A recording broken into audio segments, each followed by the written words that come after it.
ഇത് ആലക്കാടുള്ള കാശീപുരം വനശാസ്ത്ര ക്ഷേത്രമാണ്. ഇവിടെ വന്നപ്പോൾ ഞാൻ ശ്രദ്ധിച്ചത് ഒരു ആളനക്കമില്ല, ആരുമില്ല അതിൻ്റെ ഉള്ളിൽ. ഒരു ഭയങ്കര നിശബ്ദതയാണ് ഇവിടെ. ഈ ഉച്ചയ്ക്ക് ശേഷമാണ് വന്നത്, അപ്പോൾ അതുകൊണ്ടാണോ എന്നറിയില്ല, ഒരാളനക്കമില്ല.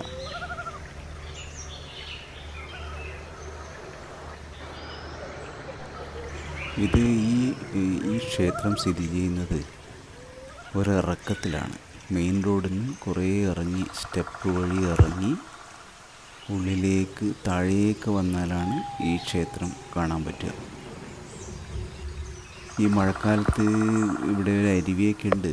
അവിടെ ഞാൻ മഴക്കാലത്ത് ഒരു പ്രാവശ്യം വന്നിരുന്നു, അപ്പോൾ നല്ല വെള്ളമൊക്കെ ഉണ്ടായിരുന്നു.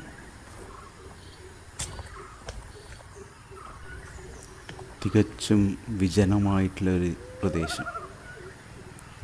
ഇവിടെ 3-4 അറകൾ ഉണ്ടെങ്കിലും അതൊക്കെ ലോക്ക് ചെയ്തിട്ടിരിക്കുകയാണ്.